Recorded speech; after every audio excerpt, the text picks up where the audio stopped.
All right.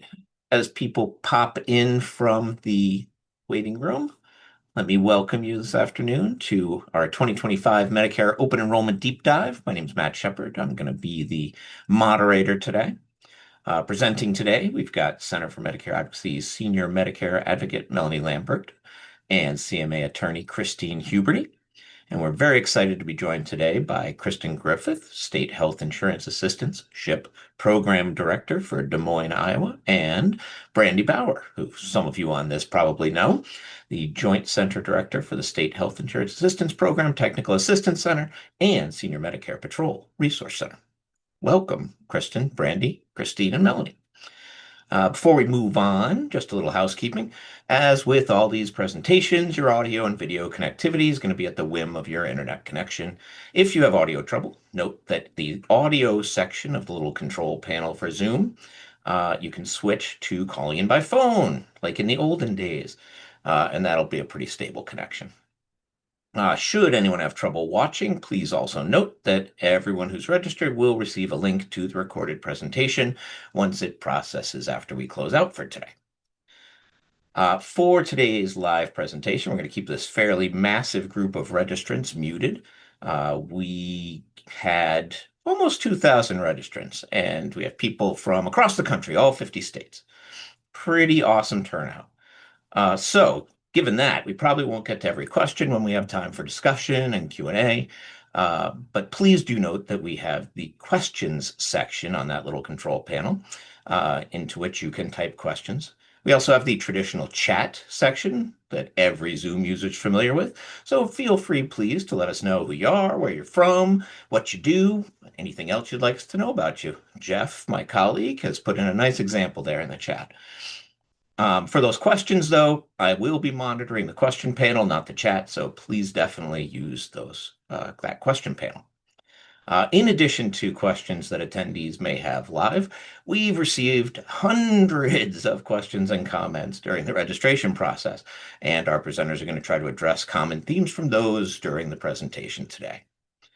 Final note, the slides for today are available on the webinar page at medicareadvocacy.org, and I'm going to drop a link to those in the chat once I'm done with my spiel here.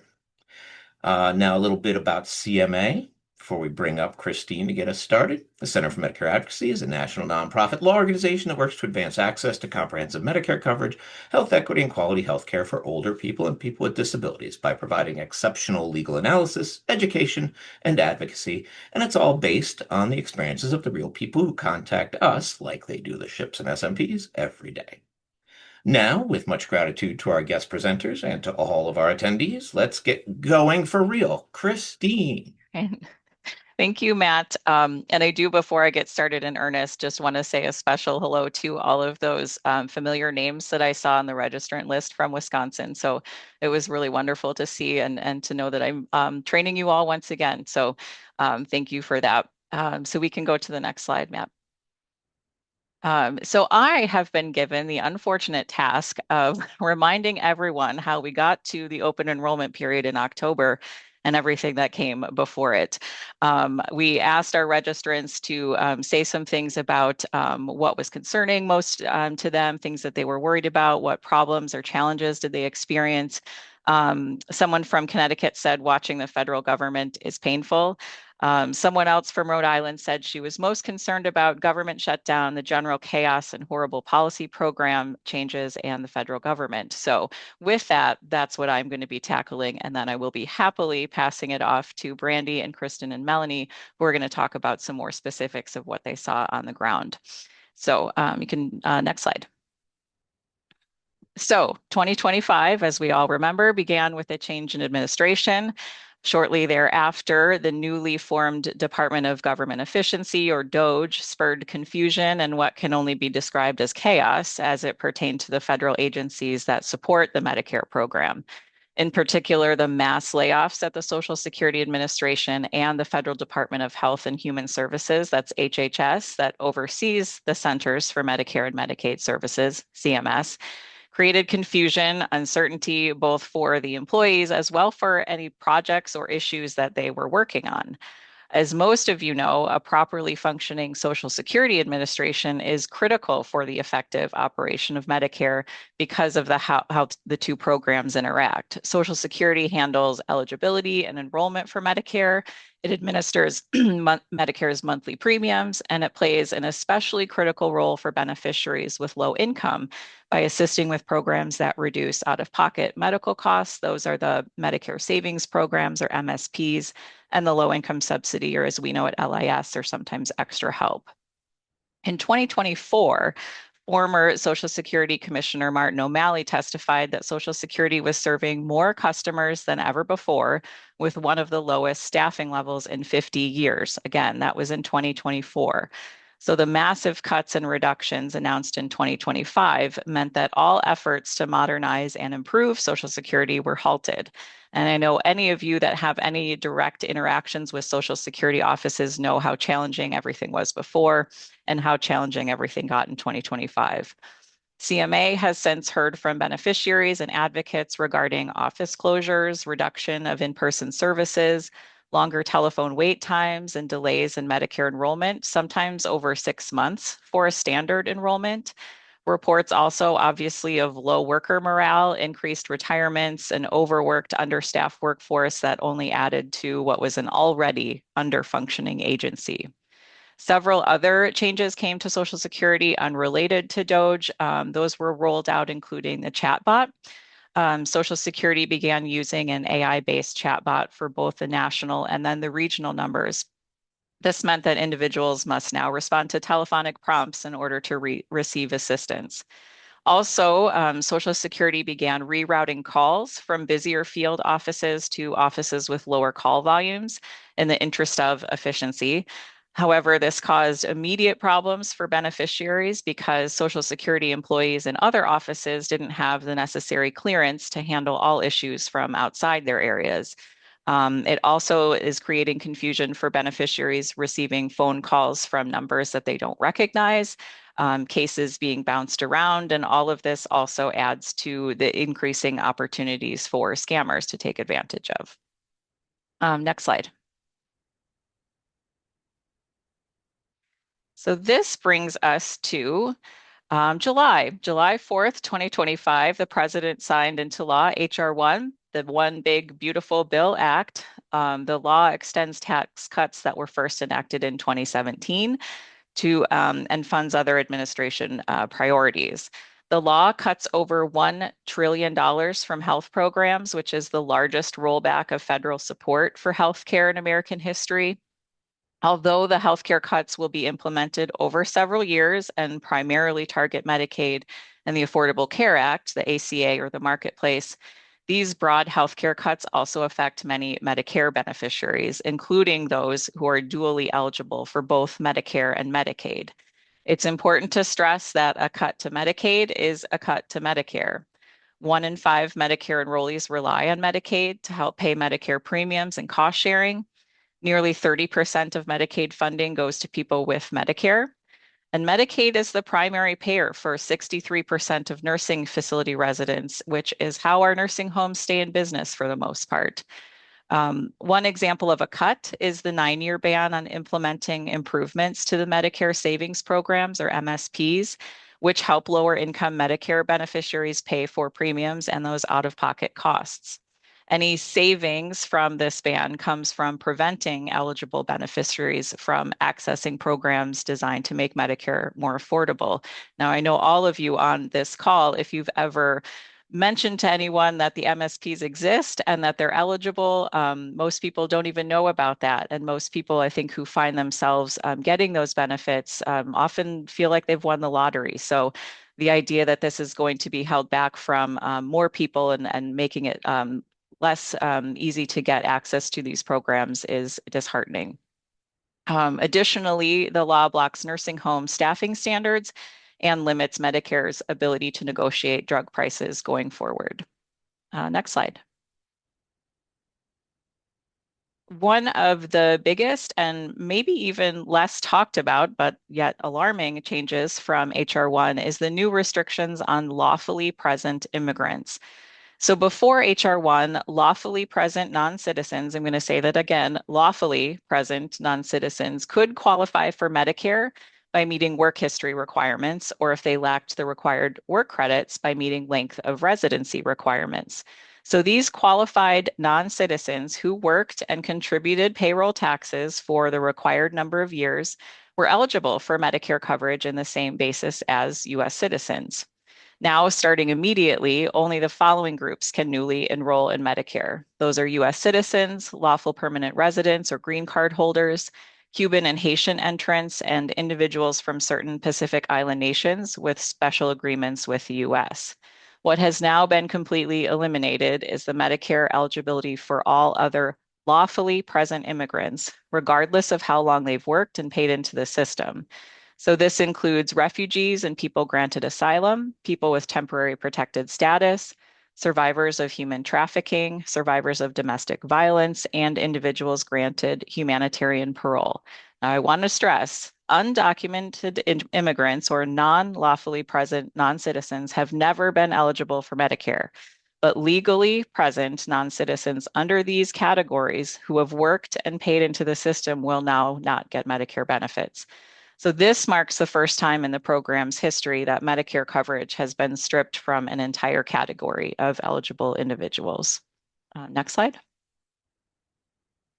So this leads us to the government shutdown. The federal government, as we all remember, shut down as of October 1st, lasted through November 12th, was the longest in US history. The shutdown itself and why we have to talk about it is it was tied to the health insurance debate. Speaking very broadly, it was regarding the extension of the ACA or marketplace subsidies and restoring Medicaid cuts. As a result, roughly 900,000 federal employees were furloughed, while another 2 million continued working without pay. Medicare and Medicaid programs, for the most part, continued to operate. Next slide. This meant that when we hit the open enrollment period, that October 15th, the federal government had been shut down for nearly 2 weeks. Now, I'm going to turn it over to Brandy and Kristen to speak as to what they noticed nationally and locally, but these were the messages that were given at the time. So at that time, 1-800-Medicare was supposed to operate as usual. The ships were supposed to be able to continue regular activities, but HHS staff were not going to be able to assist, answer questions, or provide technical assistance. The Medicare Plan Finder was supposedly updated prior to the shutdown, but with the disclaimer, due to the government shutdown, updates to information on this website may be limited or delayed. Your Medicare benefits and coverage will continue as before, and you can go to your doctor and access the healthcare services you need. Next slide.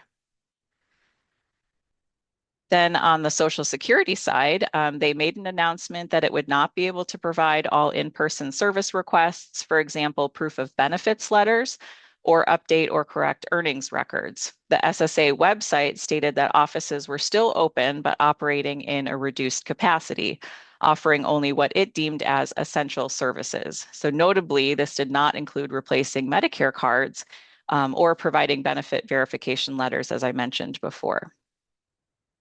Next slide. Another unfortunate consequence of the shutdown was the lapse in Medicare coverage for telehealth services.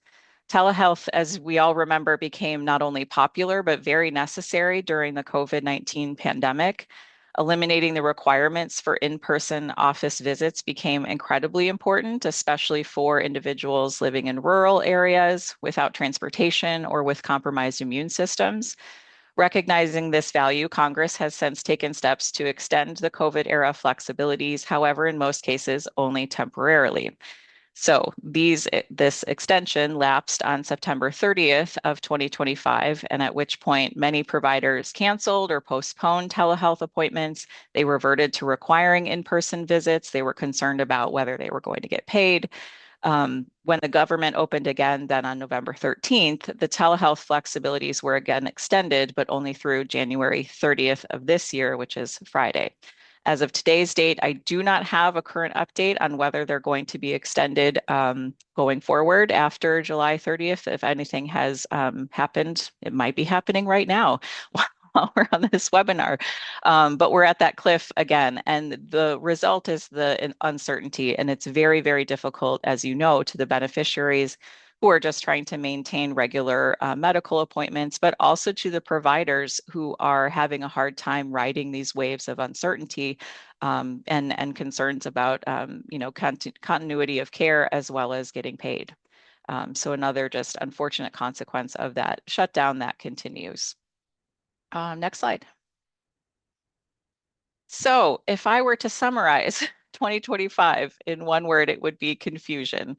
And I saw that a lot on the registrants' responses to our questions too, is just, the Medicare open enrollment season is already so busy and stressful and already so confusing, not only for all of us on this call that know so much about Medicare, but for beneficiaries who sometimes don't know the difference between Medicaid and Medicare, or don't know the difference between traditional Medicare and Medicare Advantage.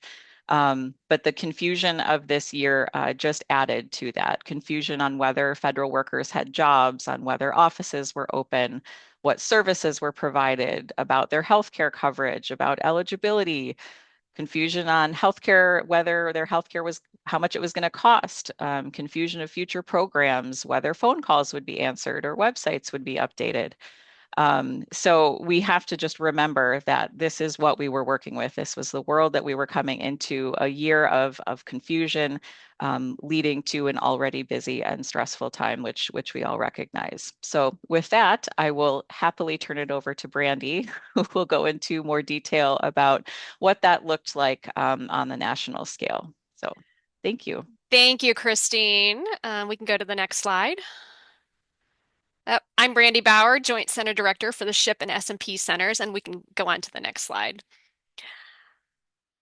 Christine talked about the national landscape. I want to talk about what was happening for the people who I really consider are the boots on the ground, and that is the SHIP counselors. And I see from the chat, many of you are affiliated with your SHIP program, and it's wonderful to see you on this. And I think what I'm going to talk about today is going to probably affirm your experience with the OEP this year. For people who are on the call who may not be familiar with the SHIP, let me just give you a very brief overview of what the SHIP program is. So the State Health Insurance Assistance Program, or SHIPs, are federally funded by the U.S. Department of Health and Human Services, U.S. Administration for Community Living, or HCL. They provide in-depth, unbiased help to people who are navigating Medicare, whether that be beneficiaries themselves or their loved ones and caregivers. Each state, DC, Puerto Rico, Guam, and the U.S. Virgin Islands has a SHIP program, though they may go by different names depending on where you live. So, for example, if you are in Massachusetts or Florida, that is known as SHINE, or if you are in Texas or California, you are known as HICAP. It's all the same program, though. ACL funding for SHIPs goes either through your state Department of Insurance, which is about a third of the programs, or whatever your state department that houses your kind of aging and disability services. And then, depending on how the program is structured, that funding often trickles down to local agencies such as area agencies on aging, aging and disability resource centers, and nonprofits who deliver the services. Roughly half of the more than 11,000 SHIP team members are volunteers, and states are tasked by ACL to establish training and certification and recertification requirements for all team members. So if we go to the next slide, the SHIP TA Center, the Technical Assistance Center, which is where I'm based, is also funded and supported by ACL. We're housed at the Northeast Iowa Area Agency on Aging, along with the Senior Medicare Patrol, or SMP, Resource Center, but we don't administer the Iowa SHIP. You're going to hear from Kristen in a few minutes, who does that program, and she's going to talk about how that played out in Iowa. Instead, the TA Center is primarily a resource for the nation's 54 SHIP programs, and we provide training, technical assistance, data reporting, and other support. We also have a public-facing website and toll-free number and SHIP locator tool, so anybody in the public can reach out and connect with their SHIP through their kind of state helpline. So going on to the next slide, Before I talk a little bit about how open enrollment played out for the ships nationally, I do want to touch on the ways that ships operate, because depending on where you live, your ship may operate very differently. So ships use a variety of telephonic, web, and in-person counseling to connect with beneficiaries, and how this is handled varies by state. Some states have a centralized system wherein someone calls the ship's toll-free number and they receive assistance on the spot as soon as they connect to a counselor. Other states have a system wherein a beneficiary or loved one connects with a scheduler or completes some sort of an intake form, and that is used to triage their concerns and to direct them to a local counselor in their area. What this means is that depending on how the program is structured, ships do have different strengths and weaknesses when it comes to being nimble and being able to respond to a lot of the challenges that presented themselves as they did during this past OEP. So now let's talk about some of those challenges. We'll go to the next slide.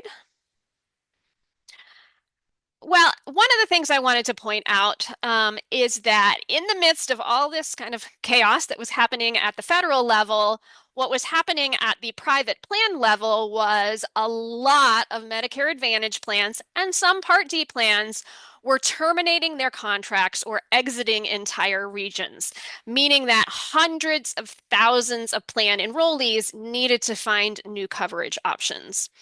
In some of the more rural states like Vermont, this essentially left many beneficiaries without a single MA plan available to them. And then similarly, even when there were plans that were remaining in specific geographic areas, we heard of a number of healthcare systems that decided to cut their relationship with specific plan sponsors. For example, the Mayo Clinic in Minnesota, the Johns Hopkins healthcare system in Maryland. A lot of these decided that, suddenly very prominent MA plans became out of network and left their patients scrambling to, find a plan that allowed them to retain their providers who are in that healthcare system. What this meant is that these plan changes, on top of just your normal OEP traffic, led to an exponential increase in volumes of calls to ships. And people were getting notices from their plans. They were learning about that they were losing coverage. They were, very upset, very distressed, and that was putting an undue burden on the ships who already have a very busy open enrollment season. And despite the fact that some of these beneficiaries would qualify for a special enrollment period that would give them some extra time to find a new plan when their plan was exiting, many were concerned about lapses in coverage or losing access to their providers, or even, being able to get a medication refill in the new year, and they really wanted that immediate help in the OEP. On top of that, at the same thing that happened in 2025, 6 states were informed by CMS that they were going to be part of a new pilot model, which was known as WISER, and that stands for Wasteful and Inappropriate Service Reduction Model, which is an effort by CMS to impose prior authorization on certain services paid for Medicare Part B, so original Medicare, that have a history of having sort of negligible medical benefit. So CMS is using an AI system that's going to sort of implement this prior authorization on these services. And that gave some of the ships in those 6 states a lot of concern. I'm like, is that going to affect their access to services in 2026? And there hasn't been a lot rolled out in terms of education to those states about what's going to, how this is going to work out. So that just, again, adding another stressor on top of an already stressful season. Another challenge that arose in a few instances, and I'm going to stress that this is not universal, and I'm going to talk a little bit later about the opposite of this, but we did see several ships that were experiencing hostility from local Medicare agents and brokers. Now, some agents and brokers suddenly fell into this weird commission gap because they lost the ability to earn commission on certain sales of plans. And some of them kind of took that out on the ship and said, well, ships aren't licensed by their state Department of Insurance. They're unqualified to provide assistance to beneficiaries. Now, ships are not in competition with brokers and agents. And I think it's very important to stress that, but they did experience that hostility in some sectors. What this meant, all of these challenges together, was that a lot of staff and volunteers experienced burnout. We saw volunteers who had been brought on earlier in 2025 who really just like it's not going to work out for me, as well as experienced volunteers and team members who just decided this OEP is going to be my last. This is just too much effort, too much work, too much stress. So if we go to the next slide, I also want to talk a little bit about some of the challenges specific to Medicare.gov and the technical tools that SHIPs use. So SHIPs use the Medicare Plan Finder on Medicare.gov to run beneficiary plan comparisons, but they did experience a lot of technical glitches this year. So for example, they had problems with the tool not recognizing legitimate zip codes. They had problems with the Plan Finder freezing mid-comparison and requiring that the session be started over again using a different browser. The government shutdown compounded some of these issues because SHIPs didn't have an open line of communication with our government partners to be able to sort of flag these in real time and get resolution. Numerous SHIP counselors also observed fluctuating price information on prescription drugs in the Plan Finder or missing information entirely, such as the availability of generics on a plan formulary. The rollout of a new provider network directory, which is a very positive thing, something that we've all been looking for, that we can help people understand whether their provider is considered in network in some of these plans. It's a positive step forward, but it was rolled out kind of at the last minute. It wasn't available for all plans. So that too had a little bit of its challenges. And then as part of an ongoing measure to increase digital security, Medicare.gov also added multi-factor authentication on existing personal accounts, meaning that if somebody has a My Medicare account, they then have to have a way of verifying their login by either telephone, text message, or email. And this was rolled out very close to the OEP without a lot of fanfare and a lot of lead time to educate beneficiaries about it. And that meant that a lot of counselors were just not able to help beneficiaries log into their My Medicare accounts because the beneficiary didn't have an email or didn't remember what they signed up with for their phone number. And so that often meant that the SHIP counselor, instead of being able to go into My Medicare and pull up a list of prescription drugs, had to use the sort of generic plan finder and rebuild that list from scratch, taking a lot more time. And then finally, with the significant federal layoffs last year, came an announcement that the CMS National Medicare Training Program had been eliminated. And this is a very important educational resource that was used often by SHIP counselors. They used to have summer boot camps where SHIP team members would go and learn about like the latest plan finder updates, or what are the trends happening in Medicare? What are the latest policies and regulations, and how does that affect our clients? Its closure and then the subsequent shutdown of the website that had the archived training materials meant that there's a knowledge gap. It's still there, and many SHIPs and the SHIP TA Center are still trying to figure out how to fill that void. So next slide, please. I didn't want to come on here and be, Debbie Downer, if you remember SNL, wah, wah. I did want to have some sort of positive outcomes and some lessons learned from last year's OEP that do hold promise for the future. So first, I said that some SHIPs did have that negativity from Medicare agents and brokers, but others said they've actually had fostered positive relationships, and that in a few cases, local brokers who were not receiving commission decided to refer beneficiaries to the SHIP because they saw the SHIP as a trusted, unbiased resource in their community. Likewise, several ships have forged relationships with plan representatives, which has enabled them to have somebody that they can quickly call and verify information about provider networks or supplemental benefits, and assisting beneficiaries in the absence of some of that more nuanced information being available in the Plan Finder tool.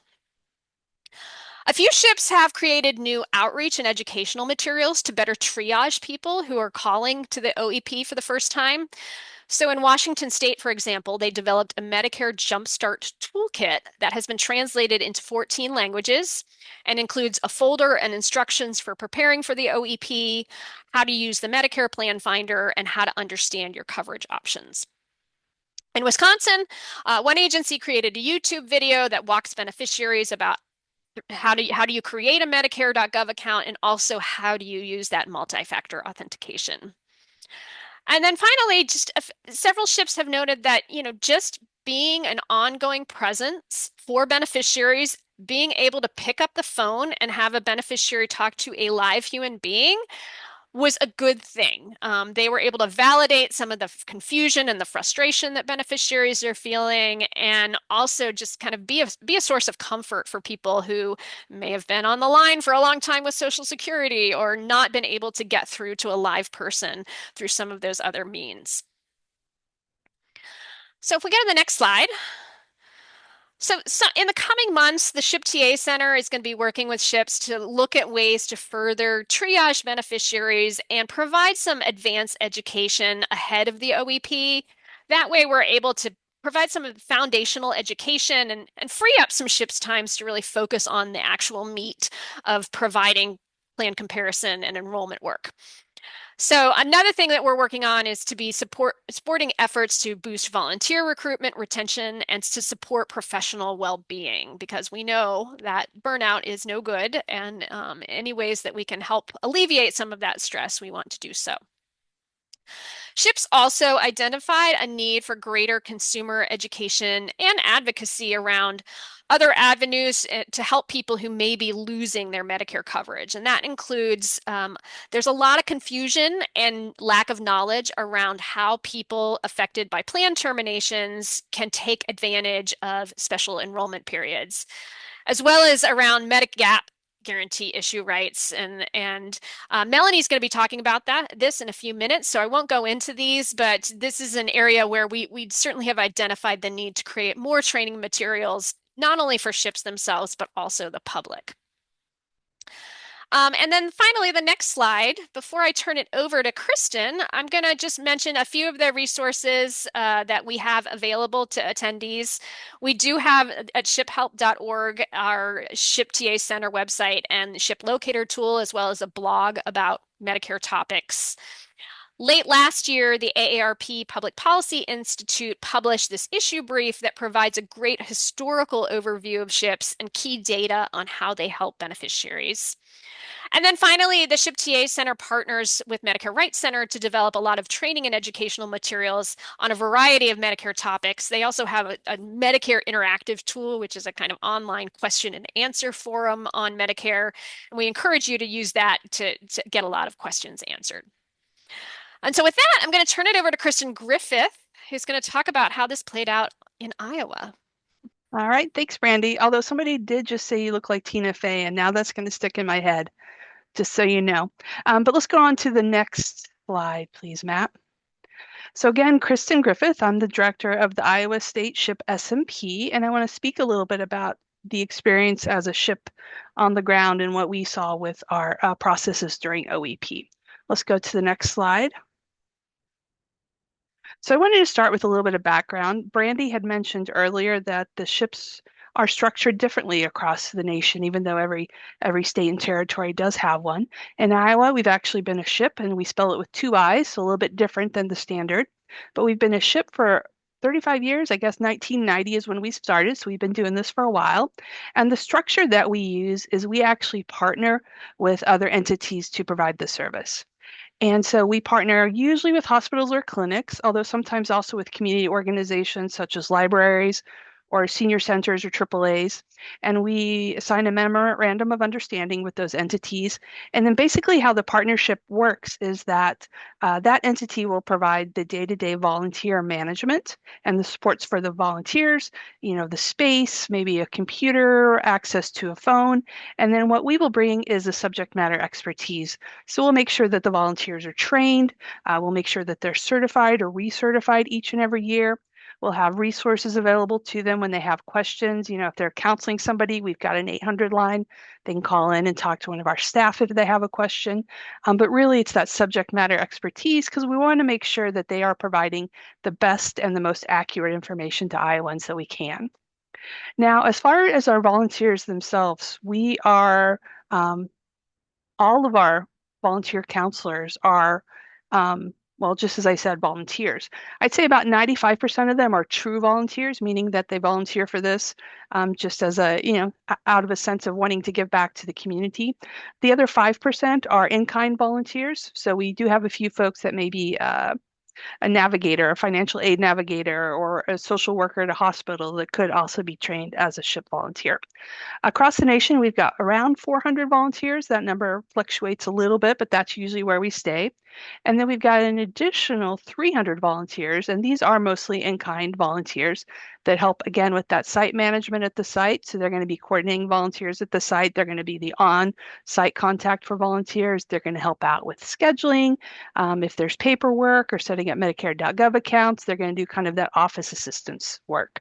And I would say we have an absolutely amazing group of volunteers. They are committed, they work hard, and I think that is one of our single biggest assets that we have of a state program.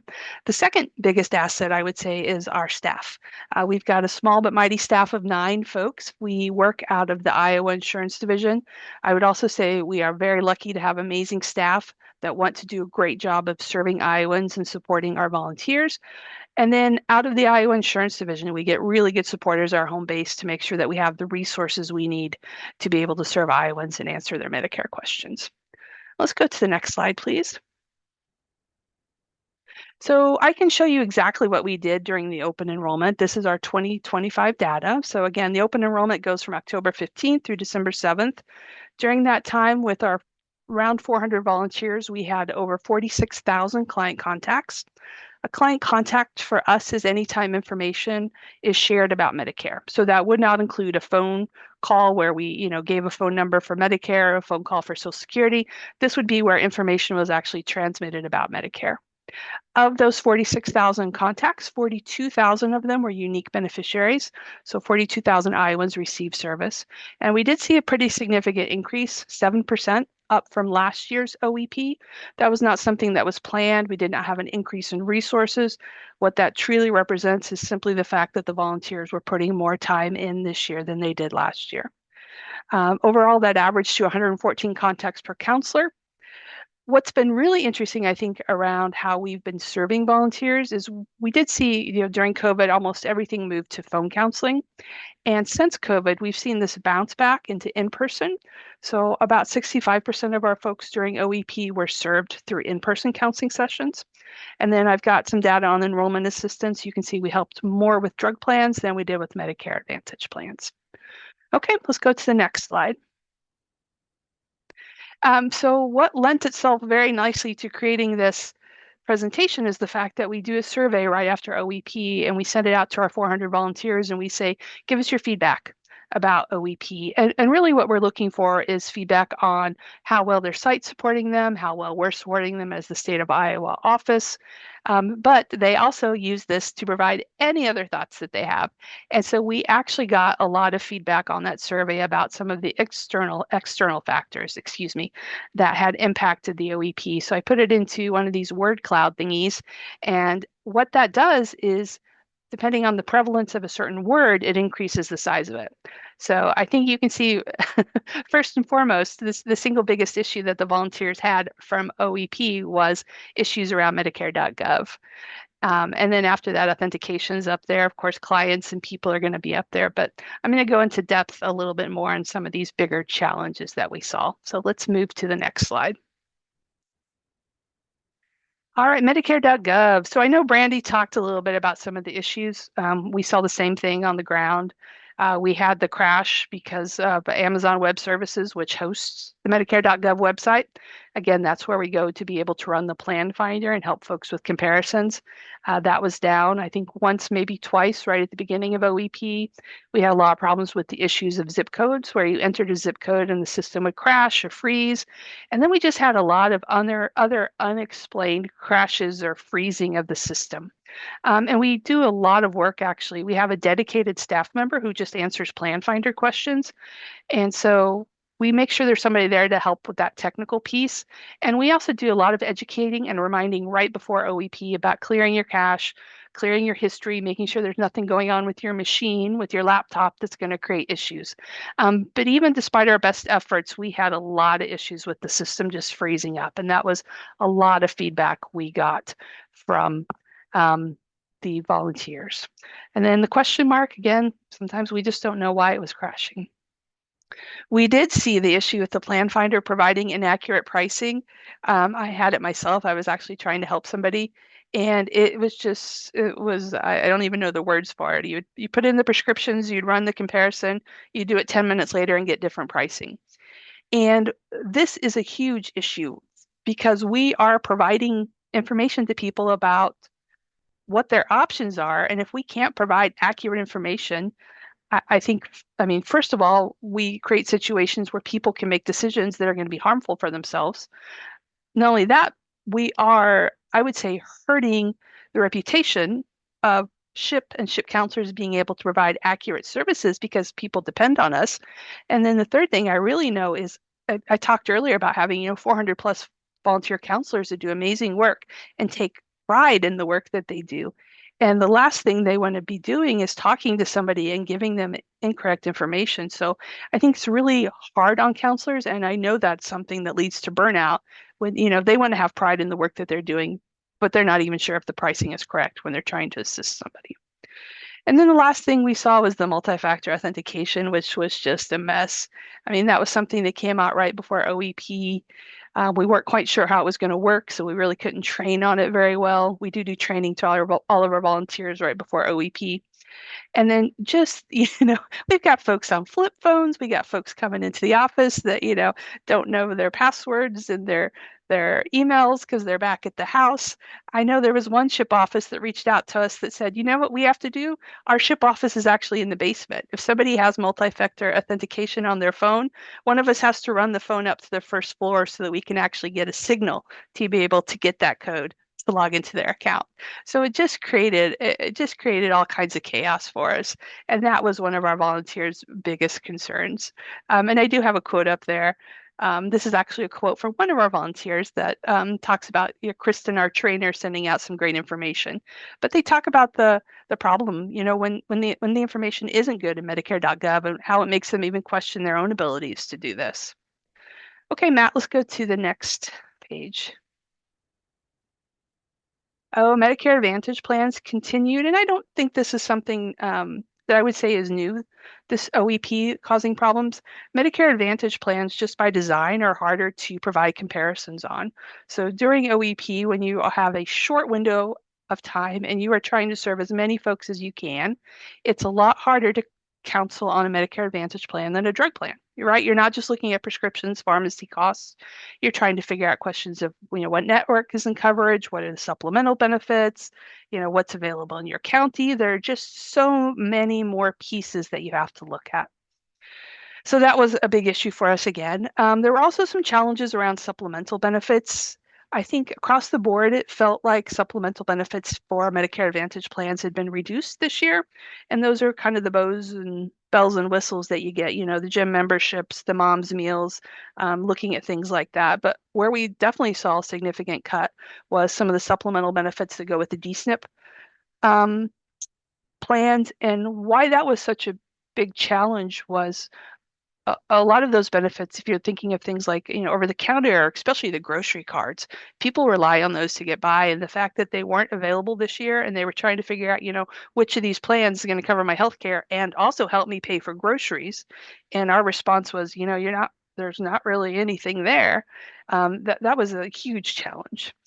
We had the MA plan cancellations that Brandy talked about earlier. United Healthcare pulled out of a lot of counties in the state, so that created some chaos. And while those folks do have until February 28th to enroll in the plan, a lot of times it's just the fact that people are anxious and nervous, and you can tell them you can wait until February 28th, but they want to take care of it now so that there's nothing that goes on or there's nothing that goes wrong. So that created some issues. And then the network, the provider network information being added to Medicare Advantage in Plan Finder. Again, that was something that came in really late, so we didn't have a chance to really train on it or talk to folks about it. We also, I think, similar to what all other folks saw, there were a lot of issues with the accuracy of that, a lot of concerns about whether it was correct. How do you prioritize in the system which provider you're seeing versus another one?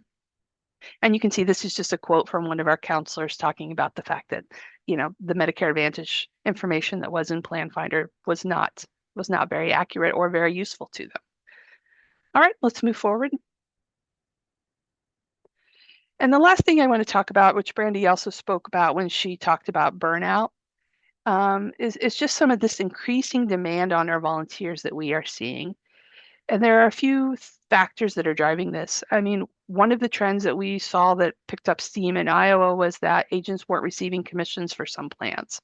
And so if an agent isn't receiving a commission, some of those agents are saying, hey, I'm not actually going to assist you this year with your Medicare Advantage plan, but there's this great resource called CHIP.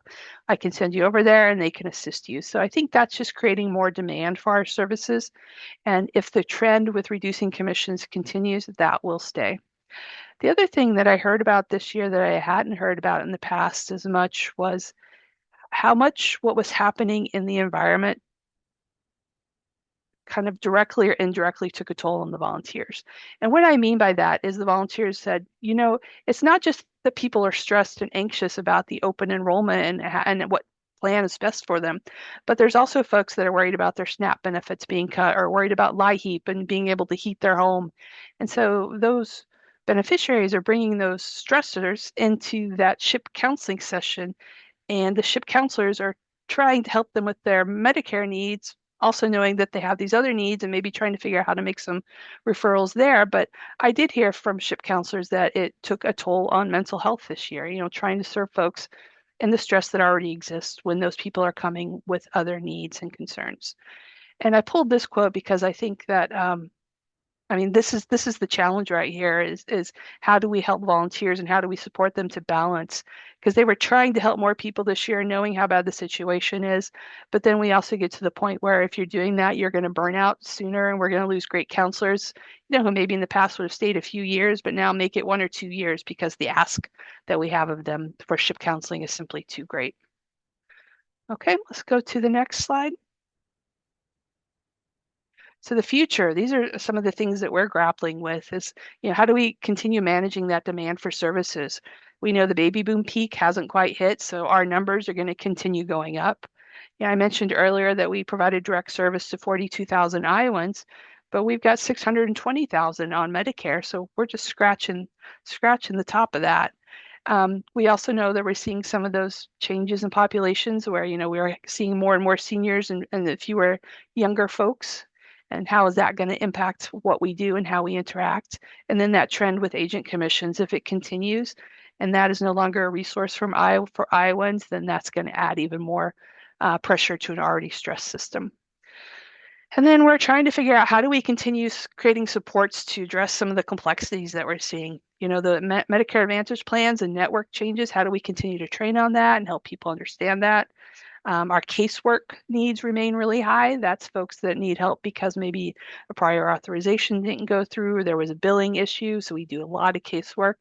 And then some of the external forces that make Medicare even more complex. I think it was Christine earlier that talked about the Medicaid cuts and the fact that, those are going to affect people on Medicare also. So these are all things that are kind of creating some additional angst for the future. Next slide, please. I can tell you what we are working on, what we kind of got going on. we need to continue figuring out how we're going to support our amazing volunteers and sites. They are truly the heart of what we do. I am still amazed that people that are true volunteers serve so many Iowans, and we've got to figure out how to continue supporting that. We are going to look at adding an AI agent on our volunteer line. The thought is that, with a staff of 9 volunteers, we get a little bit backed up during open enrollment. Is there an opportunity to add an AI agent that could answer some of those questions? And one of the things that I find amazing about an AI agent is it can answer, 3 million calls at the same time. It doesn't have the capacity that a human has. We're reworking our learning management system to make some of our training videos more easily findable. So, maybe I did new volunteer training and I learned about Medicare Advantage plans through one of those videos, and I'd like to go back and revisit it now. We'll give you a way to do that. And then trying to figure out how do we train people to work around system errors. So really troubleshooting. And this isn't the most efficient way to do it. I mean, in an ideal world, we wouldn't have problems when we logged into Medicare.gov Plan Finder. But if we're having problems doing that, let's talk about running comparisons by a zip code, or let's continue training on clearing histories and clearing caches and how that helps us. And then we are looking at possibly providing some mental health first aid training to our volunteers, trying to get at that issue of the mental toll of counseling, and what that is taking from folks and how we can help support self-care and some of that. We're also trying to figure out self-serve options for beneficiaries. I know Brandy also talked about this, but knowing that people want to get services in different ways, and as we have more and more folks that are computer savvy, comfortable with technology, can we give them tools so they can run their own comparisons? Can we give them tips on, these are the things to watch out for you where you're doing that? And so we do have a web page that we've created that does that. It's got a little video on there. It's got a tip sheet, and we're going to continue working on that.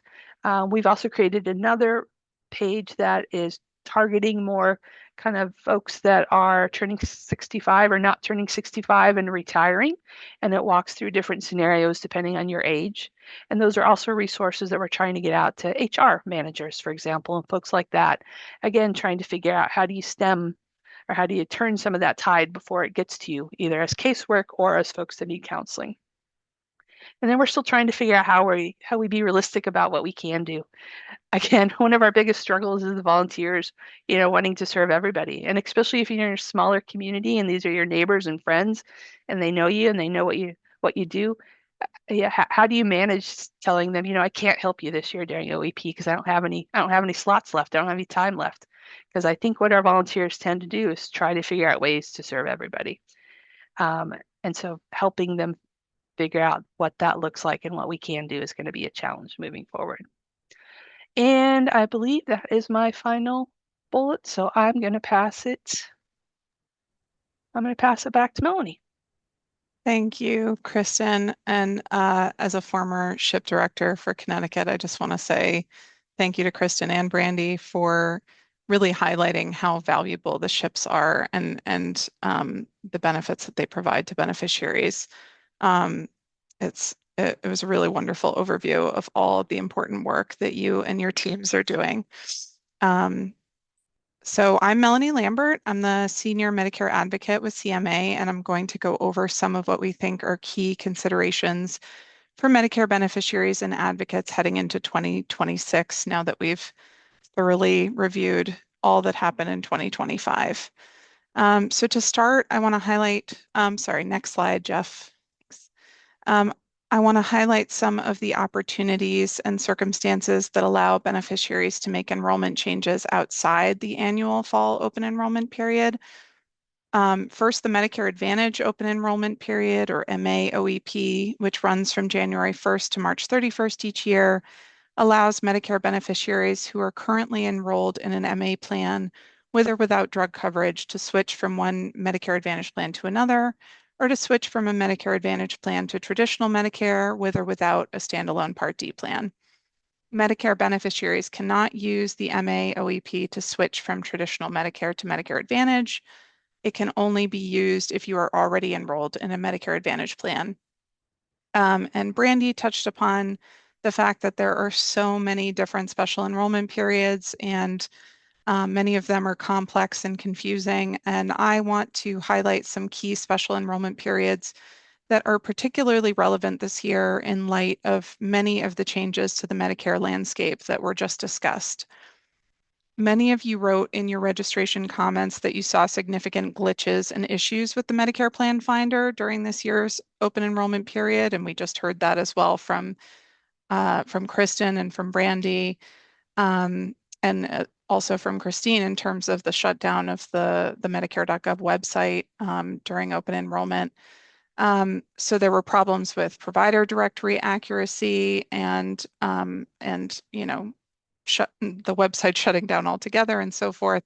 In terms of the provider directories, since the integration of these provider directories into the Plan Finder was a new rollout this year, and we have certainly heard that from many SHIP counselors and other beneficiaries and advocates that the information in there was not necessarily accurate.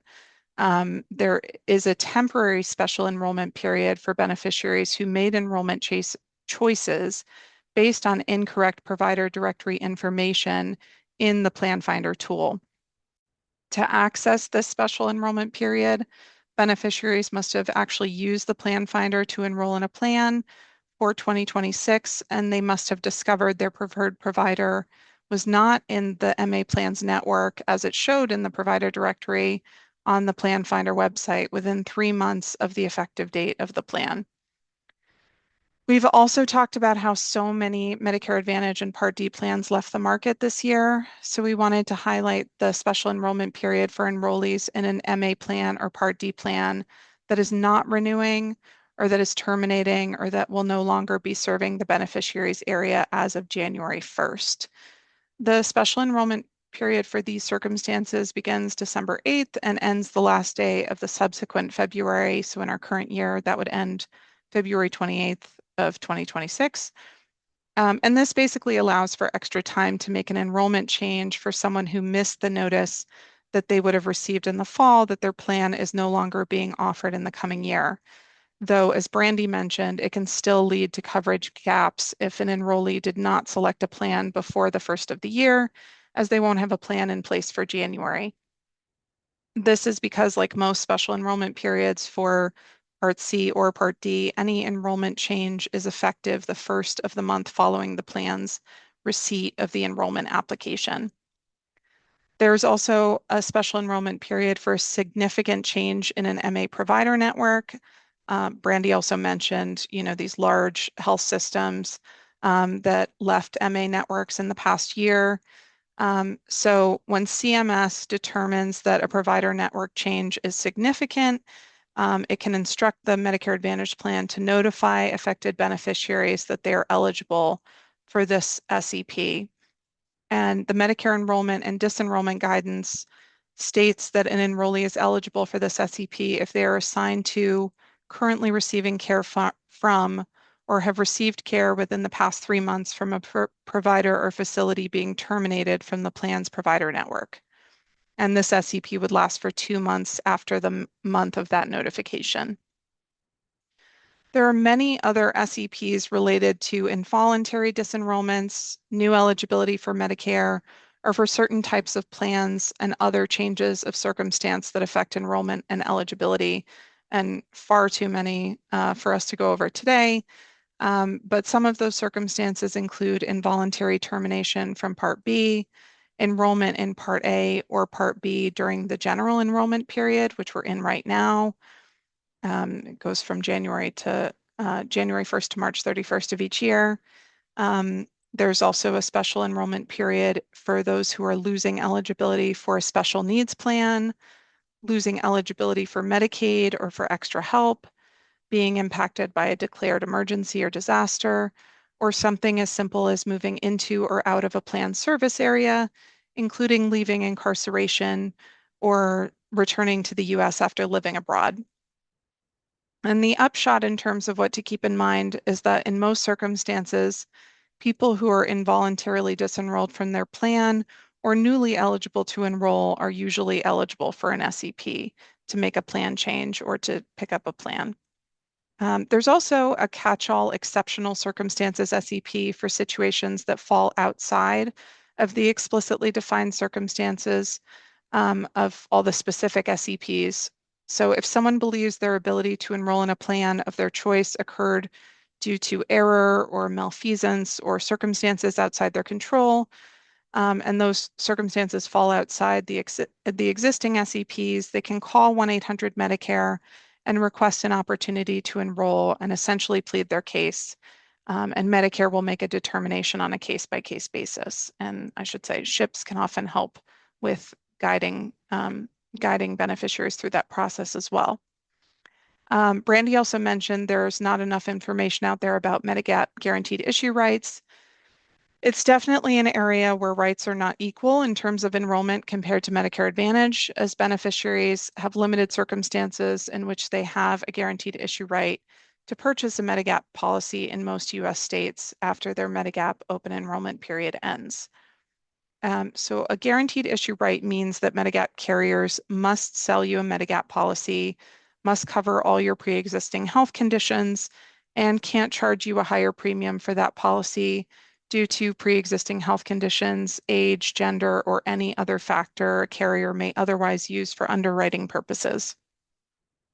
Some of the circumstances in which beneficiaries have a guaranteed issue right includes when coverage that is considered creditable for Medigap is lost involuntarily. That includes Medicare Advantage coverage. And we just talked about how a beneficiary's right to enroll in a new Medicare Advantage or Part D plan when they are losing Medicare Advantage coverage due to a termination, non-renewal, or service area reduction. So these circumstances also entitle those beneficiaries to a guaranteed issue right to purchase a Medigap policy. A beneficiary whose Medicare Advantage plan is ending and wishes to switch back to original Medicare with or without a standalone Part D plan can pick up a Medigap policy as well without underwriting, as long as they do so within the 2-month window after their Medicare Advantage coverage ends.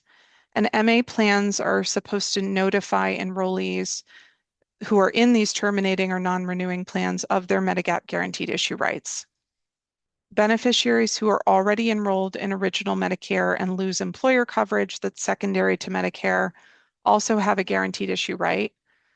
For Medigap, creditable coverage includes types of employer coverage that are not based on active employment, like retiree coverage and COBRA. As some of you know, this is not the case for deferring Part B without penalty, so I just wanted to note that. There are a number of other circumstances that grant beneficiaries 65 and older a guaranteed issue right to purchase a Medigap. So these are just some examples, and many states have expanded guaranteed issue rights beyond those that are required by the federal rules. But I should note that the federal rules for guaranteed issue rights apply to beneficiaries 65 and over. There's no federal guaranteed issue right for beneficiaries who are on Medicare who are under 65, though some states extend guaranteed issue rights to those beneficiaries. And each state is different, but SHIPs can provide information on the Medigap rules in each state.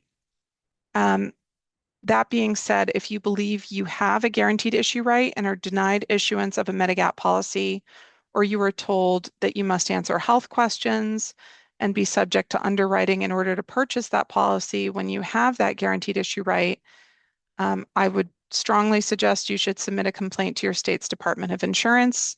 As Brandy noted, in many cases, the SHIP is co-located with the Department of Insurance. And we have been hearing complaints in Connecticut lately, as well as from other states, about difficulties enrolling in Medigap plans, about carriers not always calling people back or enrolling them timely, and about carriers not always following the guaranteed issue rights. So we're trying to track the scale of this issue. So in addition to recommending that you file a complaint in your state, if you hear of these difficulties or if you experience them yourself, we would really like to hear from you. You can certainly comment in the chat or send us an email. Our general communications email is at the end of the slide deck and also on our website, medicareadvocacy.org. Next slide, please. I don't think I've been saying that. Thank you, Jeff. As we head into 2026, we also want to briefly touch on the Part D landscape. The first 10 negotiated drug prices that were negotiated as part of the Inflation Reduction Act that was enacted in 2022 go into effect this year, even while some of those drug price negotiation rules have changed and been scaled back since. So these are the 10 drugs that were highest cost to the Medicare Part D program at the time these prices were negotiated. And they include drugs who anyone who helps people enroll in Part D has likely heard of, like Eliquis, Xarelto, Entresto, Stelara, some very expensive name brand drugs that treat conditions including heart disease, diabetes, arthritis, and cancer. And the negotiated prices will save an estimated $6 billion for the Part D program this year. Probably the biggest change from the Inflation Reduction Act to Part D in terms of its direct impact on cost to beneficiaries was the capping of the annual out-of-pocket cost for covered drugs at $2,000. And in 2026, this will increase slightly to $2,100.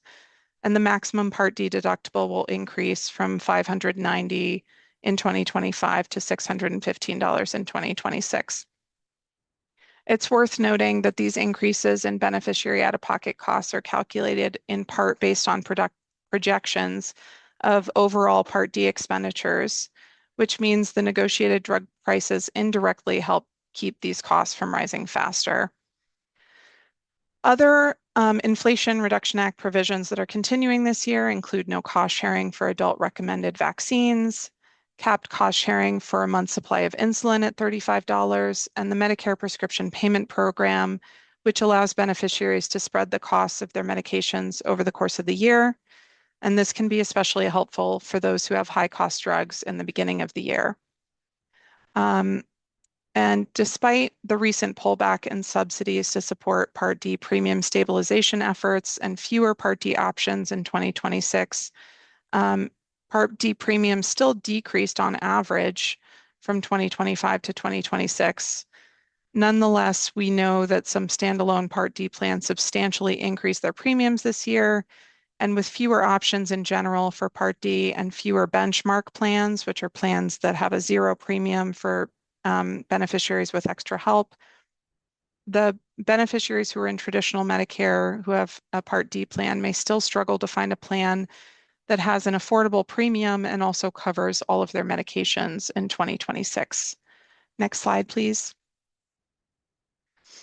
So what happens for beneficiaries who perhaps didn't do a Part D review during open enrollment, or who are new to Medicare this year, or for whatever reason find that not all of their drugs are on the plan's formulary now that we're past the open enrollment period? So we talked about some of the special enrollment period opportunities and the Medicare Advantage open enrollment period. Another option, especially for those who have a standalone Part D plan, would be to request an exception, which is a form of appeal in Part D. So if you take a drug that's not covered by your plan, but is not excluded from coverage under Medicare, you can apply for a formulary exception, essentially asking your plan to cover that medication, even though it's not on the plan's formulary.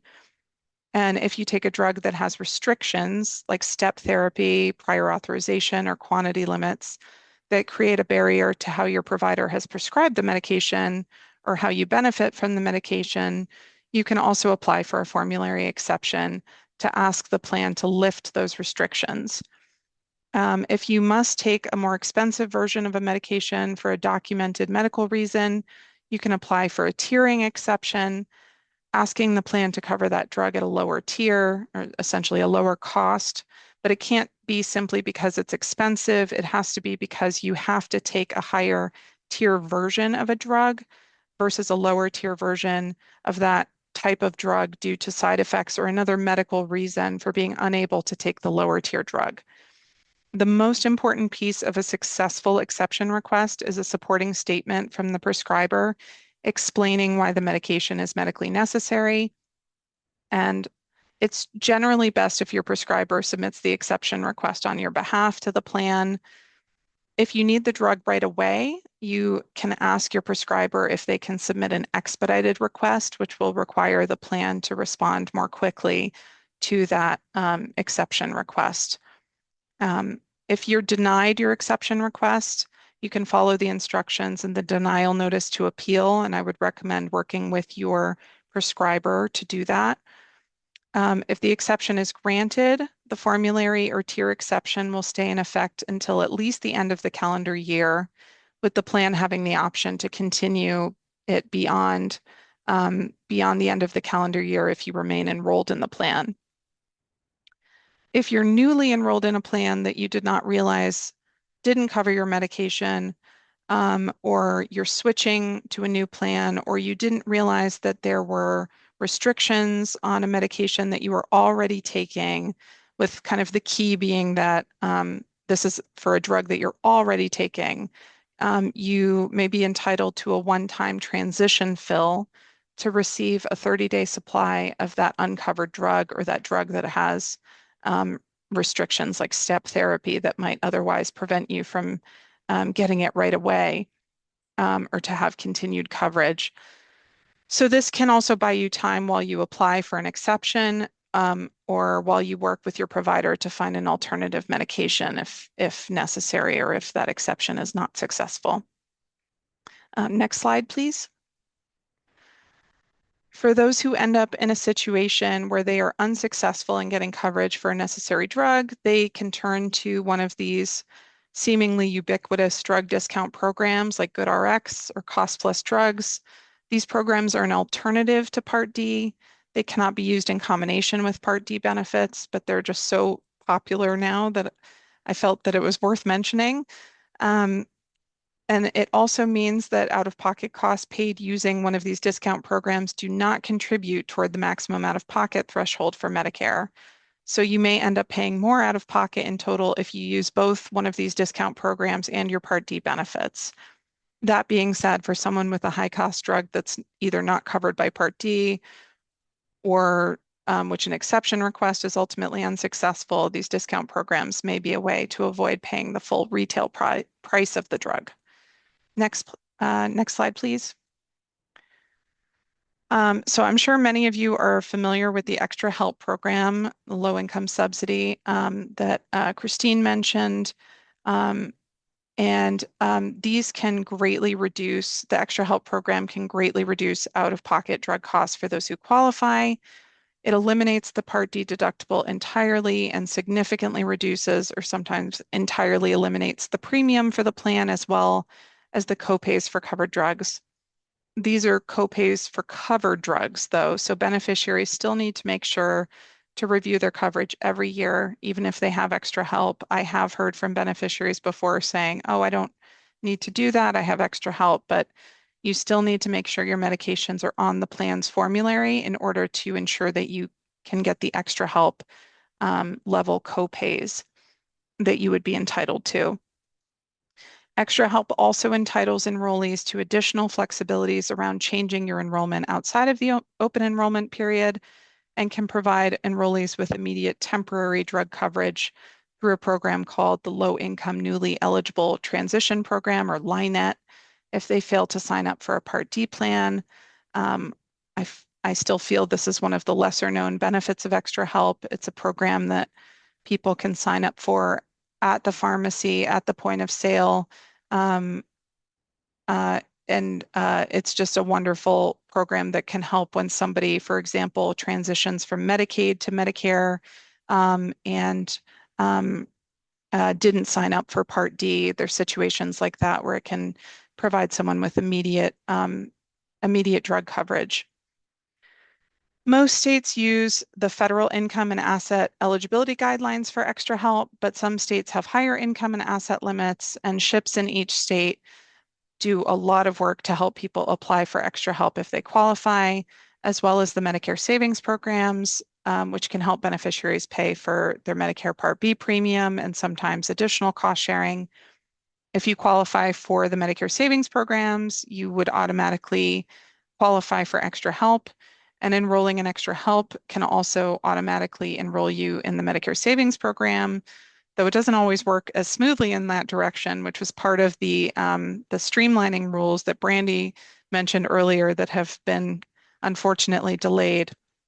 But SHIPs are a great resource for assistance applying for Extra Help and the Medicare savings programs. Next slide.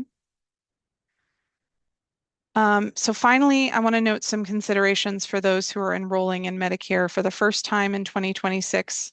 As Christine talked about, so many of the challenges with what's happened with Social Security staffing and delays. So whether you're enrolling in Medicare during the general enrollment period, or if you're enrolling in Medicare through your initial enrollment period, which is the 7 months surrounding your 65th birthday, or through one of the special enrollment periods that were mentioned, or I would say the most common special enrollment period, which is the 8-month Part B special enrollment period for those who are still working after they turn 65 and are covered by a large employer group health plan. The most important thing to remember is that with Social Security staffing at record lows and all the reports of delays and bottlenecks that we're hearing folks are facing with these appointments being so many months out, beneficiaries who are not collecting Social Security and thus will not be automatically enrolled in Medicare should strongly consider enrolling at the earliest possible opportunity within their enrollment period. So if it's the IEP and you have 7 months to enroll, 3 months before your 65th birthday, I would recommend calling or submitting your application in that first month to give you as much lead time as possible.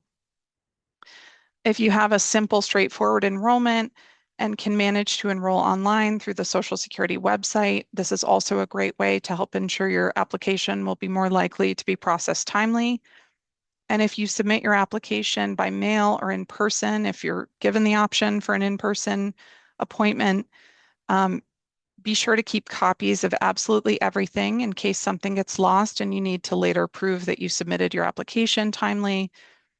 And as Christine mentioned, some Social Security offices are still scheduling appointments for even simple enrollments in Medicare months out due to the short staffing and other delays. So if you need to apply for Medicare in person or over the phone, try calling to schedule the appointment before your enrollment period starts. That way, if your appointment is 2 or 3 months out and they'll allow you to make the appointment ahead of the enrollment window, it will hopefully still be early enough for your application to be processed at that earlier, at the earliest possible point in your enrollment period, so you don't end up with delays or gaps in coverage. We recommend documenting all the calls you make, what you're told and by whom in case your enrollment is not processed timely. In the case that happens, you may need to apply for something called equitable relief, which is a process that can help you gain retroactive enrollment and eliminate late enrollment penalties if your enrollment was not processed timely due to an error or a delay by the federal government. And finally, just because I've seen many of these cases, we've also seen huge delays and hurdles for people who have missed a Medicare premium payment and end up being terminated from Part B due to non-payment. I've often talked to people long after they've been terminated from Part B, and they often did not know that they have a special enrollment opportunity to enroll in a standalone Part D plan if this happens. This is important because if you lose Part B, you will also be disenrolled from your Medicare Advantage plan if you're enrolled in one, which means you'll lose any Part D coverage you have through that plan. So beneficiaries who are terminated from Part B should know that they have a 2-month window to enroll in a standalone Part D plan so that they'll at least have drug coverage while they sort out their Part B enrollment. And I think most people don't do this because they don't know that it's going to take that long to get back on Part B. But I will just say from what I have seen, it often takes a very long time to get back on Part B, even if you immediately go and pay the missed payment in person at Social Security. And this was a problem before these most recent staffing cuts and for many years from what I've seen. So I think that is it for me. So I'll All turn it over right. to Matt. We have plenty of questions in the chat. I did neglect to say that, we're on Zoom. You can raise your hand and ask a question. There's a hand that's been up for quite a long time here. Kathy, I don't know if that's an accident or if you really do have a question, but I will allow you to talk and we'll see what we get. You'll have to unmute yourself as well if you really do have a question. And that would be one of those accidental hand raises, I'm guessing. Um, so I will skip that one. We'll see if we get another one. I can't even lower that hand, so something kooky's going on with Zoom. Um, I don't know if our panelists noticed, there was a lot of talk in the chat about two things in particular. One, the need and usefulness of being able to access Medicaid information, and the marks system. Um, so I don't know if you guys have any comments or information on those items. Yeah, I'm happy to start off. So the first thing about Medicaid, this is something we at the SHIP TA Center did a survey of SHIPs last year with support from ACL and the National Council on Aging, and sort of trying to understand their relationship with Medicaid. And it's sort of all over the map in terms of some states have the magical ability to be able to have access into their state Medicaid database, and therefore their counselors are able to go in and see, like, when somebody is, receiving Medicare Savings Program or is a full dual.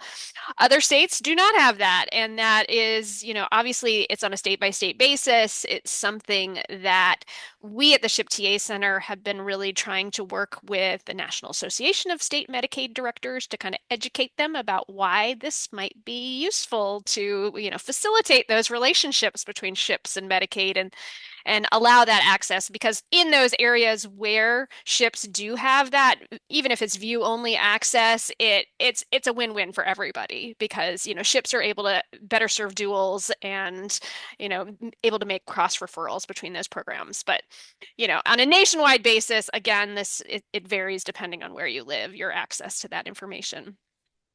The MARC system is it's a database from CMS. It is about Medicare Advantage and Part D enrollment, payment information. And I see our friends at the Medicare Ombudsman Office responded in the chat about that, but essentially there is some access for SHIPs, but it is limited to SHIP counselors who are paid staff and have a like .gov formal address.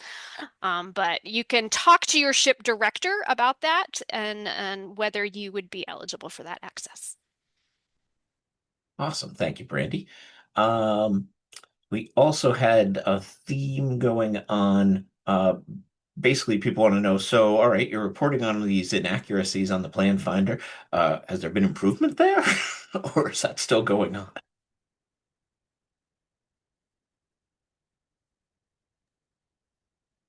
I mean, we do report them. There's actually a process set up to be able to report errors.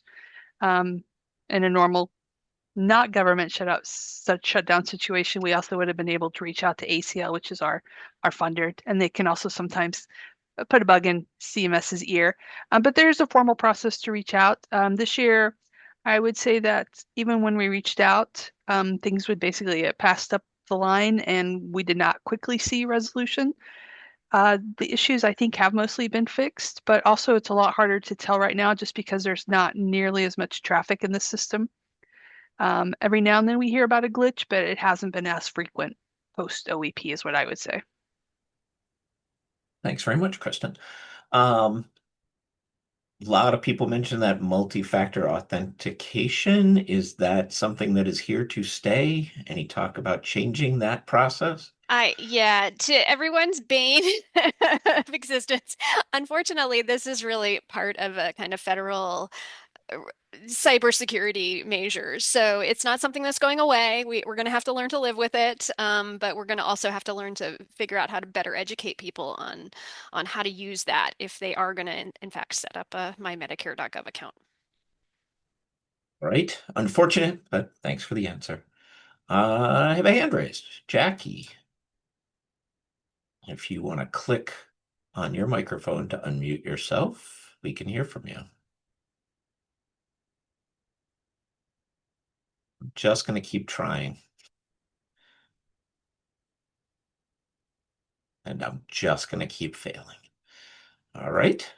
Maybe type that in. We talked about errors in what was it? Medicare Advantage provider directory errors getting an SCP, Melanie. Joe wanted to know if there's an SEP for people who maybe change their drug plan based on inaccurate cost information. It's not a directory issue, but it's inaccurate information. I I want to say offhand, I think that's one that falls under the exceptional conditions category. I don't think there's one specifically for that circumstance outlined in the enrollment and disenrollment guidance, but that's one of the most common scenarios that would fall into that. I see Brandy nodding, so I think I'm right. Yeah, it's there is a special enrollment period that's basically related to like misrepresentation, misinformation by some sort of federal source or person. The biggest challenge with that is, and I think there was another question, if you're really going to claim that you received misinformation from Plan Finder, you really need to have the receipts. And by receipts, I mean you need to have screenshots of the fact that you made that decision based on that information and you're able to prove that that information was incorrect. So it's always good to do screenshots of, when you're doing those plan comparisons, because otherwise it's really a he said, she said kind of thing. And, Medicare has the right to reject that as a possible excuse. And you just answered one of my other questions, which was basically if they require proof, is it very difficult to actually um, get them to accept your claim? And there you go. They do require proof. It's available, but you've got to remember to do it. Charles, you want to try a live question? Let's give it a go. I will ask you to unmute your mic, and we have success. Okay, can you hear me? Yes. Okay, I am the project director of the Senior Medicare Patrol in New Jersey, and I'm also a ship counselor. So this year, I've noticed that a lot more people in a Medicare Advantage plan don't realize the rule about leaving the plan after 1 year and going back to original Medicare. And I always have to warn them, don't ever drop your Medicare Advantage plan because you do no longer have a guaranteed right to pick up a Medicare supplement plan, especially if you have a host of medical conditions. And that's really a problem. I know some states like New York, they always have an open enrollment the whole year and it's guaranteed. And of course, you could see that because the prices in New York for those plans are much higher than they are in New Jersey. So I just wanted to mention that. And I never hear that very, very much when I listen into these programs. So if you cannot pick up a supplement plan, you don't want to go back to original Medicare because having A and B by itself is just too risky. Yeah, Charles, thanks for pointing that out. I mean, it's I think, talking about kind of the unequal rights around original Medicare versus Medicare Advantage, that's something that I think is a problem that beneficiaries often don't know when they first sign up for Medicare, unless you live in one of 4 states in our country that have pretty much ongoing or very broad guaranteed issue rights. Um, you your option to purchase a Medigap policy after that initial enrollment into Part B is going to be very limited and very expensive if you go back to original Medicare, because either you can't be issued the Medigap policy or the premium is going to be so high that it's incredibly unaffordable. So yeah. There was a lot of talk in the chat about access to Medigap plans and the birthday rule that 14 states have. So that there's some other limited access, but right, for the most part, it's a big inequality between MA and Medicare. We might have time. Nope, he's gone. I thought we had one more live question and we have a couple minutes left, so I was going to take it, but instead, let me peruse. There he is. People just need that reminder. Howard? Gone. No, Back. I'm here. Thank you. This is a stray idea, but there's a lot of good stuff in the chat that I'd like to capture. I can capture the content of the Q&A. We can't get that for the chat. I'd like to be able to parse it, go through and find the good stuff, and take advantage of it. I can capture that chat. That would be nice if you could put it on the site. Sure, that's something I can do. And I also turned on the transcript late, and I'm hoping I can get a transcript for the whole session. I should be able to do that as well.